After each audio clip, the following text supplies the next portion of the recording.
Enfim, sexta, o debate que analisa a semana, discute o Brasil e coloca Minas no centro da conversa. Olá, ouvintes! Estamos começando mais um Enfim Sexta, o nosso encontro semanal com uma análise crítica, progressista e popular sobre o que acontece em Minas Gerais, no Brasil e no mundo. Eu sou a Lucileia Miranda e quem está aqui comigo no estúdio do Brasil de Fato Minas Gerais é o Lucas Wilker. Oi, Lucas! Oi, Lucileia, e um olá para os nossos ouvintes em mais um Enfim Sexta. E parece que é cada dia mais Enfim Sexta mesmo, com tantos acontecimentos alarmantes aí no mundo. Por hoje a gente fala sobre a intenção iminente dos Estados Unidos de designar o primeiro comando da capital, o PCC, e o Comando Vermelho como organizações criminosas que atuam no tráfico de drogas, como organizações terroristas estrangeiras. Segundo apontou o ICL Notícias, a medida já conta com o trabalho técnico concluído dos Estados Unidos e aguarda apenas a chancela política e dificilmente será revertida. O intento norte-americano tem gerado preocupação no governo brasileiro devido ao temor de que os Estados Unidos utilizem o combate ao narcotráfico e a classificação de grupos como terroristas para justificar operações militares no Brasil. Isso porque, ao classificar o PCC e o Comando Vermelho como terroristas, o governo dos Estados Unidos transformaria suas bases e operações em alvos legítimos de um ataque militar, mesmo em território estrangeiro e ainda que sem aval do governo brasileiro. Isso pode significar uma violação grave da nossa soberania nacional no futuro próximo. Diante desse cenário, o governo do presidente Lula tenta conter ou ao menos retardar a iniciativa norte-americana. O Itamaraty e o Ministério da Justiça têm atuado diplomaticamente para impedir que a classificação avance antes de uma reunião entre Lula e Trump prevista para os próximos meses. Por hoje, a gente também fala sobre o caso do Banco Master e da repercussão na mídia hegemônica e sobre a última pesquisa Quest, que apontou o governador de Minas, Romeu Zema, com o pior desempenho entre os governantes. E também sobre o Oscar. E para conversar sobre todos esses assuntos, está por aqui o Luciano Mendes. O Luciano é doutor em educação, colunista do Brasil de Fato, Minas Gerais e professor da UFMG. Oi, Luciano. Oi, gente, oi. Bom dia, boa tarde, boa noite aí para os ouvintes do Enfim Sexta. É um prazer estar aqui nessa outra mídia aí da Rede Brasil de Fato. É um prazer estar com vocês. E para fechar a nossa bancada de hoje, está por aqui também a Macota Celinha, que é jornalista, coordenadora geral do Centro Nacional de Africanidade e Resistência Afro-Brasileira e doutora honoris causa pela Universidade Estadual de Alagoas. Ei, Macota, tudo bem? Fala, bom dia, gente. Bom dia, Lucileia, Lucas, Luciano, a galera de Minas Gerais, todos os ouvintes do Brasil de Fato. Enfim, sextou, né? E que bom que com programa de rádio com alta qualidade. Maravilha. Então fica por aqui que a gente volta com essa conversa logo depois da vinheta. Enquanto isso, já vai curtindo o episódio, compartilhando com quem se interessa pelo tema e já deixa aqui o seu comentário. Brasil de Fato, uma visão popular de Minas Gerais, do Brasil e do mundo. Essa semana, os Estados Unidos disseram que o governo de Donald Trump vê as facções brasileiras, como o PCC e o Comando Vermelho, como ameaças regionais. A preocupação de diplomatas e do próprio governo Lula é que isso abra precedente para uma possível classificação desses grupos enquanto organizações terroristas. O temor do governo, nesse sentido, é que essa classificação seja utilizada para justificar ações, inclusive militares, no Brasil, como já ocorreu com barcos na costa da Colômbia e na Venezuela, com o argumento de combate ao narcotráfico. Macota, Luciano, para vocês, essas designações recentes ameaçam a segurança brasileira de alguma forma? Essa seria mais uma ofensa imperialista de Trump à soberania nacional? Eu acho que essa é uma preocupação que eu acho que é de todos nós, todas nós, todos nós, né, brasileiros e brasileiras, que defendem minimamente a soberania nacional, né? Então, porque, veja, o que o governo Trump tem feito sistematicamente, e não apenas o governo Trump, mas os governos anteriores, é borrar o sentido das coisas, né? Ou seja, tentar fazer cada vez mais confundir, né, o terrorismo, que sempre foi classificado como uma ação política por excelência, legítima ou não, mas sempre foi classificado como uma ação política, fundamental, e sempre ao longo da história, ao fazer com que os crimes comuns, digamos, tráfico e outros crimes, sejam classificados como terroristas, você borra o sentido das coisas e amplia muito a possibilidade de ação, no caso do Império, e particularmente dos Estados Unidos. É claro que isso é muito preocupante, não apenas no Brasil, mas no resto do mundo, porque isso, de certa forma, autoriza, é como se o governo norte-americano tivesse se autorizando a agir nos territórios estrangeiros para combater o terrorismo. A gente sabe claramente que não é isso, né? Não foi isso na Colômbia, não é isso em nenhuma parte do mundo.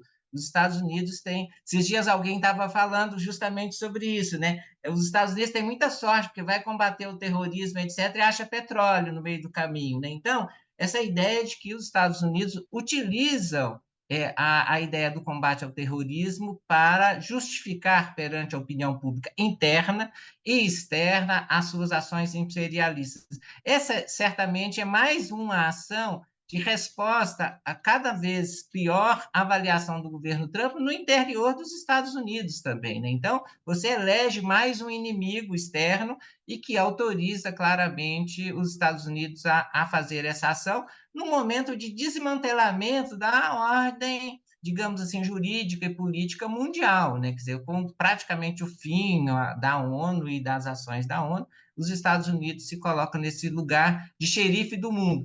Num xerife do mundo que reclassifica, digamos, crime comum como terrorismo. Acho que isso é uma abrangência indevida que deve ter o repúdio, claramente, do governo brasileiro, não, claro, em defesa do PCC ou de qualquer outro time, né, ou do Comando Vermelho, nada disso, mas é porque a classificação acaba por borrar sentido de coisas muito diferentes. Reúne no mesmo feixe, no mesmo saco, farinhas muito diferentes, coisas muito diferentes, e por isso que eu acho que é uma reação importante que a gente tem que ter nesse momento, e sempre, não só em relação ao Brasil, né, gente? Eu acho que discutir isso em relação à ordem mundial. Concordo com o Luciano, e ontem, inclusive, eu falava que, na verdade, além de encontrar petróleo, ele também se apropria das terras, né? E nós sabemos muito bem o que é que está por trás dessa ação de Donald Trump, né, ao redor do mundo.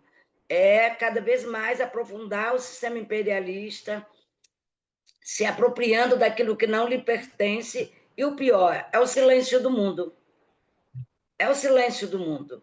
Né? As pessoas estão vendo, às vezes ficam pavorosas no primeiro momento, mas há uma letargia na reação. Né? A gente está muito retardatário em termos de reagir ao que o Trump tem feito.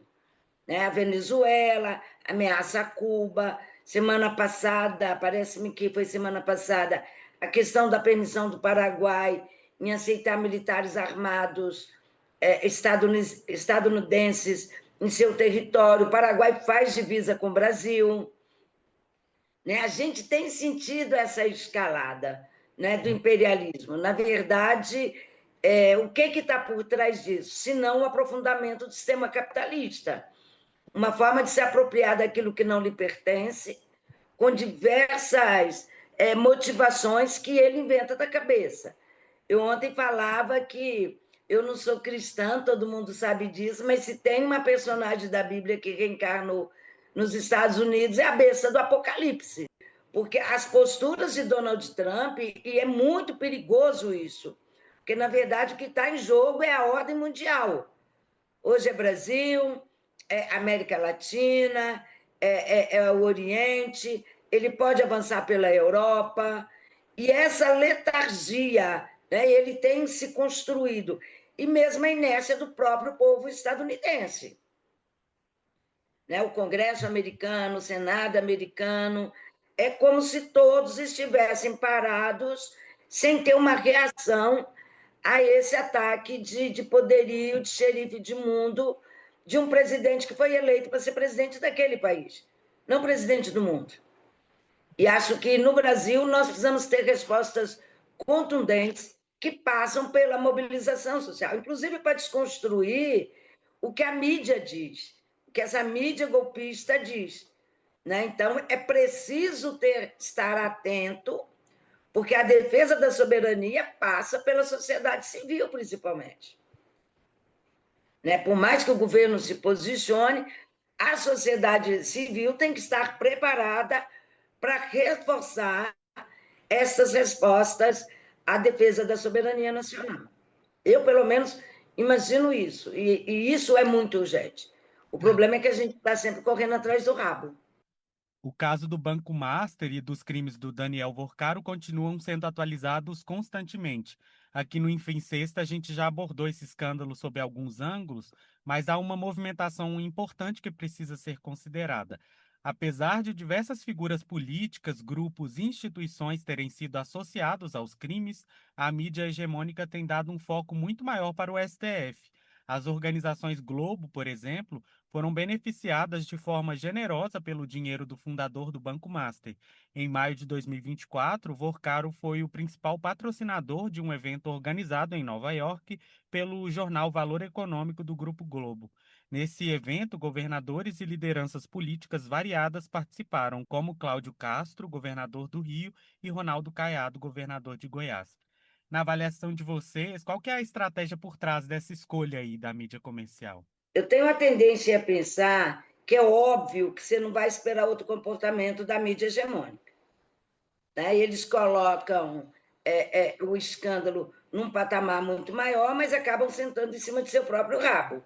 É o caso do evento do Valor Econômico, dos benefícios que recebem, e há uma tentativa dessa mídia hegemônica, no meu ver, de sangrar, né? os órgãos, a democracia brasileira a partir da exposição em exagero do STF, trazer para a política e se abster de colocar a questão do Banco Master como, por exemplo, como que ele beneficiou o sistema a partir da direita. Seja o governador de Brasília, que ontem está para sair outro escândalo envolvendo. Então, na verdade, nesse angu, você tem muito mais caroço que a mídia quer dizer. O que eu vejo, Lucas, e que me preocupa muito é a nossa incapacidade de responder ao que é colocado. Né? Como eu disse anteriormente, a gente está sempre correndo atrás do próprio rabo. Né? Porque o que a mídia publica agora, a resposta que eu dou daqui a 2 horas, ela jamais terá o mesmo alcance. Ela jamais terá o mesmo efeito do quem começou dando a notícia. Então, eu acho que nós precisamos ser mais ágeis em denunciar, em responder. Corre-se o risco do Vorcaro sair da prisão hoje, porque a votação no STF pode empatar, né? Porque o Toffoli, ele se colocou como não capaz de participar do julgamento, então apenas 4 irão julgar. O problema é que a gente não sabe o que pensa os ministros do STF. Se der um empate, é rua, porque a lei garante o benefício em caso de empate. Então, e é uma situação que precisa ser muito mais aprofundada, preciso saber onde esse recurso público foi parar, as grandes festas, os grandes investimentos, inclusive no Sistema Globo de televisão, nos patrocínios, mas nós não temos conseguido acompanhar na mesma proporção o que o PIG faz. Então, essa é uma questão que me preocupa muito. E me preocupa mais ainda a possibilidade desses ladrões do dinheiro público, do nosso dinheiro, sair da cadeia no dia de hoje. Eu concordo com a Marcota, eu acho que, enfim, a nossa resposta está sempre muito aquém, né, da necessidade e evidentemente, muito aquém do imperialismo, né? E estou falando disso porque essa mídia é organizada mundialmente, né? Não é uma coisa apenas nacional. Mas veja, eu acho que, como no caso do Master, em todos esses casos, é fundamental que a gente exija a apuração dos fatos, doa quem doer, quer dizer, a República, uma das coisas boas é essa luz pública, né, da res pública. Então, portanto, É preciso, claro, que a gente que apure, que a Polícia Federal não seja uma polícia política, né? Que ela apure os fatos, que sejam julgados, que os culpados se paguem por isso, pelas suas responsabilidades, seja eles quem for, né? Que eu acho que isso é fundamental. É claro, é evidente na cobertura que a cobertura está cada vez mais, né? Ela começou e vem cada vez mais protegendo os grupos políticos da direita, claramente, né? Quer dizer, o Ibanez praticamente não aparece, o Castro, o Nicolas, né? Ninguém aparece, né? Essas pessoas não aparecem, não entram no centro da cena como eles estão, de fato, no escândalo, no recebimento. Agora, em qualquer lugar do mundo, gastar 125 milhões para fazer uma festa por um dia seria escândalo em qualquer lugar, quer dizer, e isso não aparece. A Rede Globo não acha que isso é escandaloso, né? Que não acha.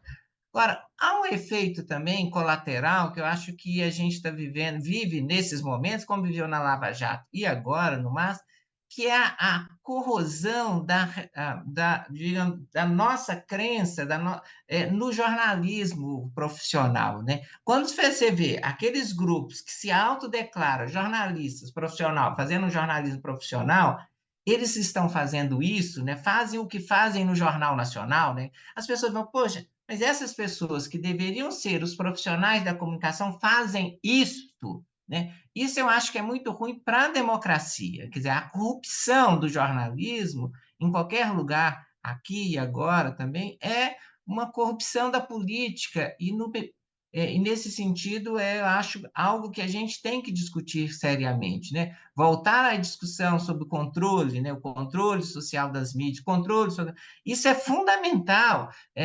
Nós veremos agora no ano de eleição, nós estamos no ano de eleição e essa cobertura é parte já da eleição, né? Então, acho que é algo que a gente tem que pensar agora, a médio e longo prazo, como que a gente vai se haver com essa corrupção cada vez maior da mídia e do jornalismo e, infelizmente, dos jornalistas, né? Quer dizer, a gente fala as mídias, as empresas, etc. Mas o que a gente tem visto sistematicamente é a corrupção dos jornalistas, das jornalistas também nesse meio.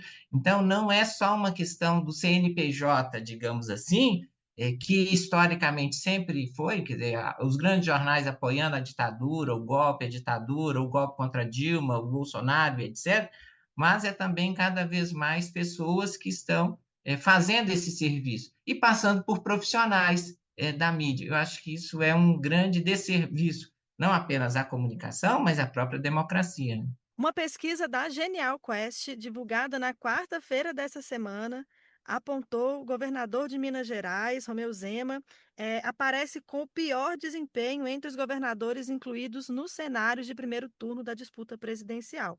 O percentual dele é o segundo pior, atrás apenas do Eduardo Leite, governador do Rio Grande do Sul. Na visão de vocês, essa avaliação ruim de Zema no cenário nacional é resultado do que ele fez na sua gestão em Minas Gerais? Eu não tenho segurança para fazer isso, sabe, Luca, Lucilé, Marcota, não sei vocês, mas eu acho que são dois cenários muito distintos, assim, que a gente deve considerar isso, porque a impressão que eu tenho, e inclusive olhando a movimentação dos asseclas aí do Zema, é que o Zema continua em Minas forte. Eu acho que o que a gente tem de forma sistemática também é a exposição de outros candidatos, de outros grupos, de outros candidatos, inclusive da direita, que estão sendo cada vez mais incensados pela mídia, né? O caso do Tarcísio de São Paulo e outros, o próprio Caiado, imagina, ressuscitando o Caiado, quer dizer, uma série de coisas que eu acho que há essa cobertura que interessa a certos grupos. E a esses grupos, colocar o Zema, né, na sombra é mais interessante até que, por exemplo, se ele fosse a última opção. Não tenha dúvida que se o Zema for a última opção, todo mundo passa a incensar o Zema, os mesmos que...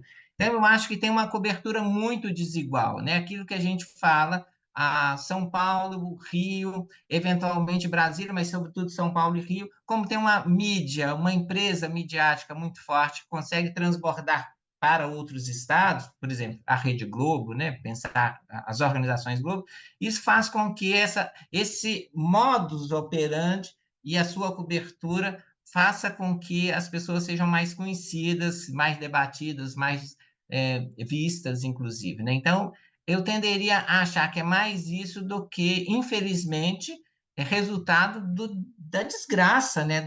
Daquilo que o Zema tem feito em Minas Gerais, que eu não tenho outra palavra para dizer de que é isso, né? Que o cara tem destruído, literal e simbolicamente, o que seja Minas, mas não creio que seja isso, infelizmente, que esteja por trás dessa posição dele, que eu diria assim, é super merecida, mas eu não sei se é pelos melhores motivos, digamos assim, ou piores motivos, que é o que ele merece. Eu concordo em número, gênero e grau, Lucas. Quem dera fosse. Quem dera fosse. Na verdade, a gente tem a tendência, quando o Zema surgiu no cenário político, ninguém apostava. O Zema está governador de segundo mandato. Não é um cachorro morto. Não é. Até porque na política não tem essa personagem do cachorro morto. Basta ser a bola da vez que vai ser incensado, vai ser endeusado. Haja visto que nós estamos vendo com Bolsonaro, com o filhote de Bolsonaro, né? Que há um tempo atrás ninguém nem imaginava qualquer possibilidade. Então, essa capacidade do PIG em criar fatos, em incensar essas pessoas, em enxertar gás, ela é fenomenal. Ela é fenomenal. Né? Na verdade, e o Zema, se viesse a senador, te garanto que estava eleito. É isso. A gente não tem que ter.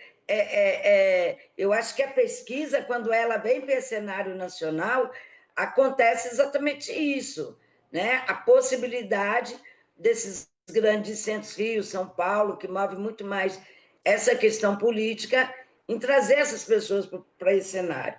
Mas eu te garanto, se o Zema fosse candidato ao Senado, estaria eleito.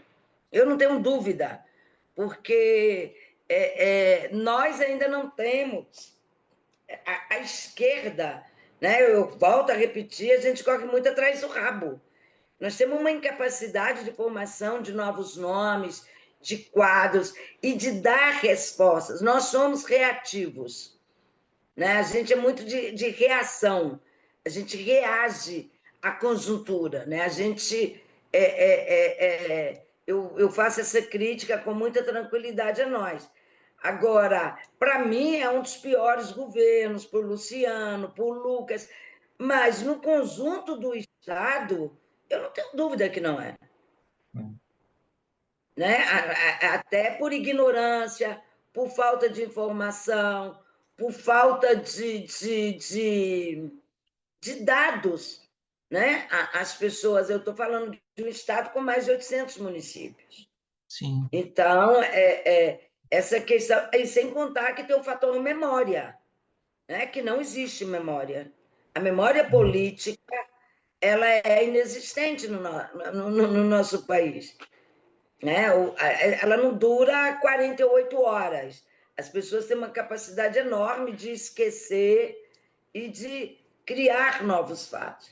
Então, eu acredito que essa pesquisa ela traz muito mais esse cenário do que é que se quer em relação a outros estados. Né?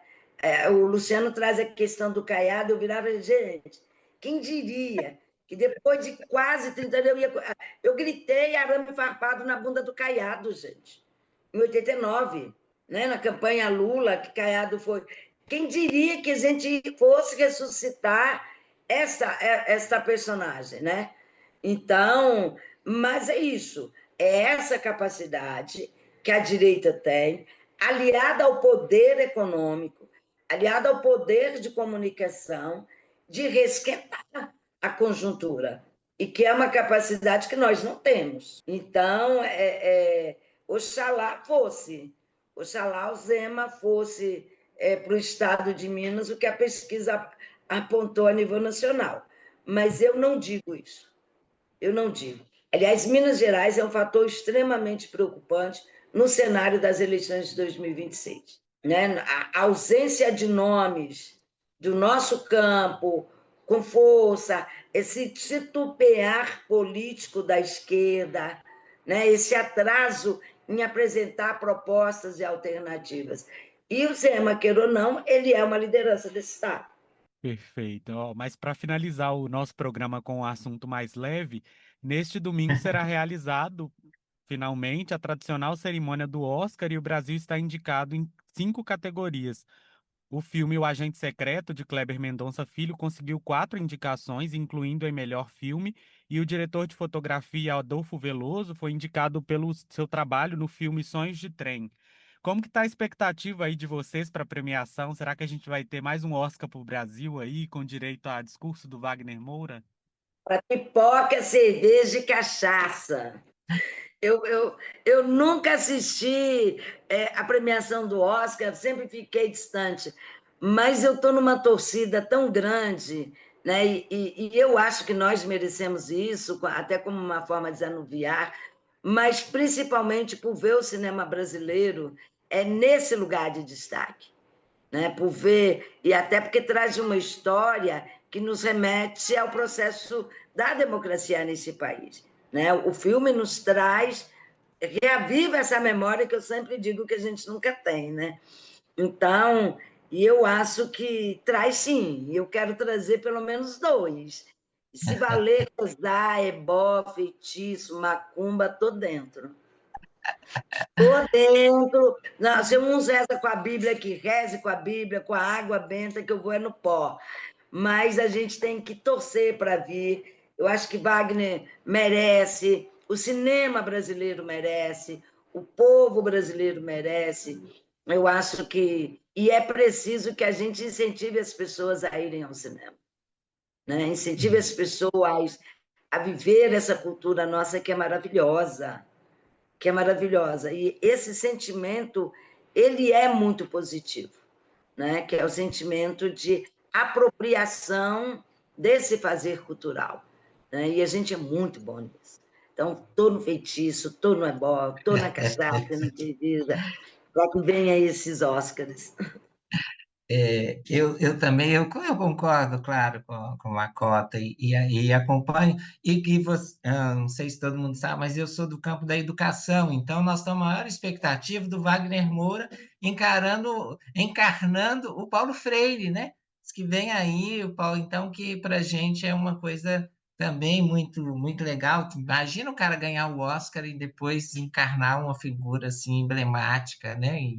E se vier mesmo e tudo. Então, acho que tem todos os motivos para ficar alegre. Mas também eu acho que é uma alegria que, do ponto de vista analítico, a gente tem que fazer, articulá-la com uma análise mesmo desse circuito internacional. Quer dizer, o Oscar, o cinema americano sempre foram uma das formas mais fundamentais de dominação cultural, né? De expansão do modo americano.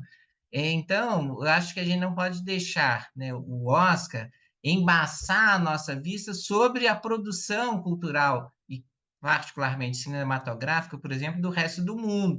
Porque, enfim, esse é um modo de reconhecimento, sim, mas a gente tem que cada vez mais jogar luz em outros modos de reconhecimento da produção cultural, por exemplo, latino-americana, africana, caribenha e tudo, que tem um cinema fantástico e que muitas vezes não circula, justamente porque os blockbusters, porque o Oscar, porque a indústria cinematográfica se impõe como modo único de ver, né? Como aquilo. E eu acho que, por um lado, então, acender uma velhinha para cá e acender outra velhinha para lá, né? Não é propriamente o Deus e o diabo, mas para todos os deuses e deusas, para que a gente possa ganhar, mas também para que a gente possa jogar luz nessa produção cinematográfica que é fantástica, que ocorre no lugar e que jamais, jamais será reconhecida pelo Oscar, com o Oscar e tudo, mas que a gente tem que continuar reconhecendo, né?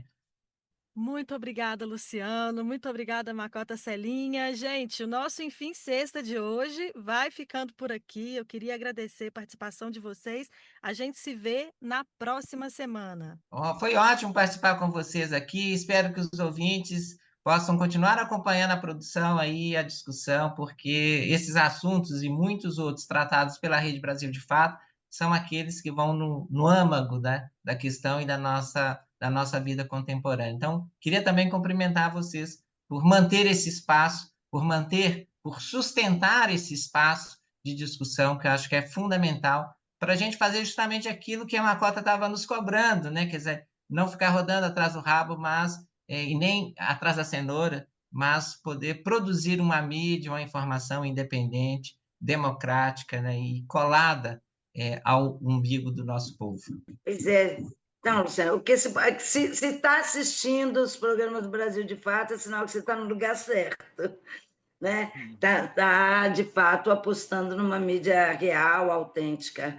E, no mais, é agradecer mesmo, dizer que é sempre muito bom ocupar esse espaço, é sempre muito bom fortalecer essa comunicação alternativa que vai, de fato, nos trazer informações relevantes, reais, né, coletivas, e é sempre muito bom estar aqui. Um grande abraço para todos vocês, muito bom estar com o Luciano, com Lucileia, com Lucas, e beijos para o povo do Brasil de Fato, e continue assistindo, lendo, ouvindo o Brasil de Fato, sinal que você está no caminho certo de uma comunicação verdadeira, real e efetiva. Nos vemos na próxima sexta-feira, ao meio-dia, no canal do Visões Populares, aqui no Spotify ou no YouTube, e na rádio Favela Autêntica FM ou no site do Brasil de Fato MG.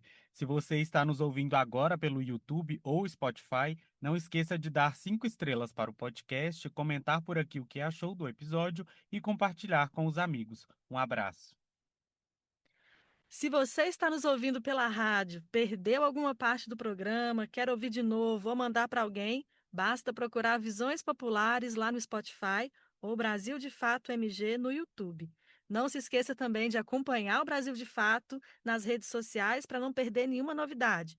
Basta buscar @Brasil de Fato MG. Acompanhe também o nosso site www.brasildefato.com.br/MG. Até a próxima semana. Um abraço.